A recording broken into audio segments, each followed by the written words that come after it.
We're changing a light bulb on a second-generation Renault Megane. The peculiarity is that in these cars, imported from Europe, many don't turn off the daytime running lights, so they stay on both day and night. The bulbs often burn out.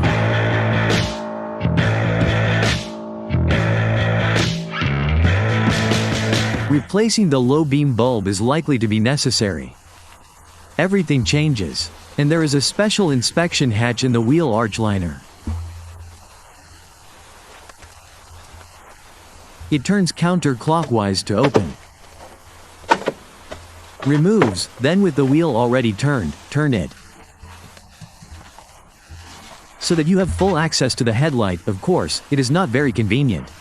It may even be easier to remove the wheel, but it depends on which hand you have from. From under the fender liner, turn. The cover also counterclockwise. Well, you most likely will not see the arrows from the inside. But turn counterclockwise, remove the cover to change the bulb. First of all, pull yourself while rocking the connector.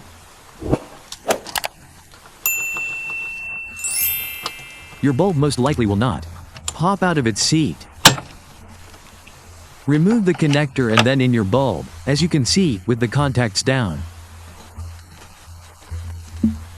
If they are located in the same line,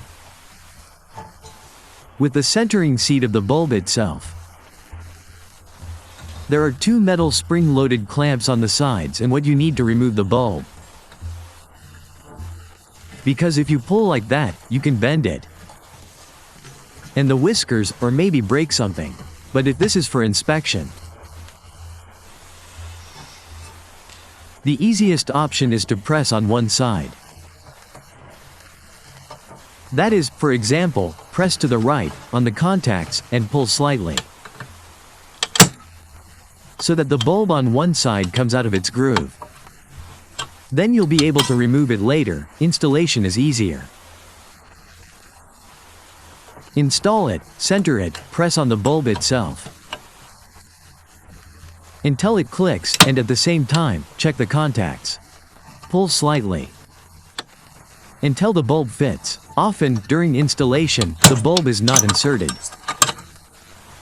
until it clicks, or it's not checked.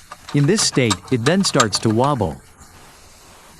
The coil itself breaks, and the bulb eventually comes out faster.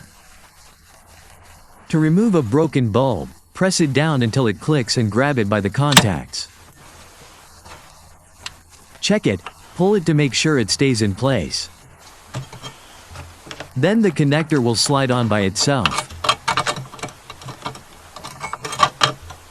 You can do all this by feel. Push it in all the way. Check that the connector doesn't wobble, the bulb doesn't.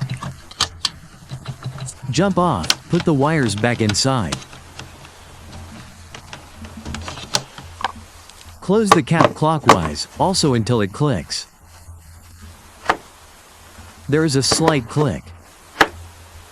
All this can be done by feel from under the wheel arch.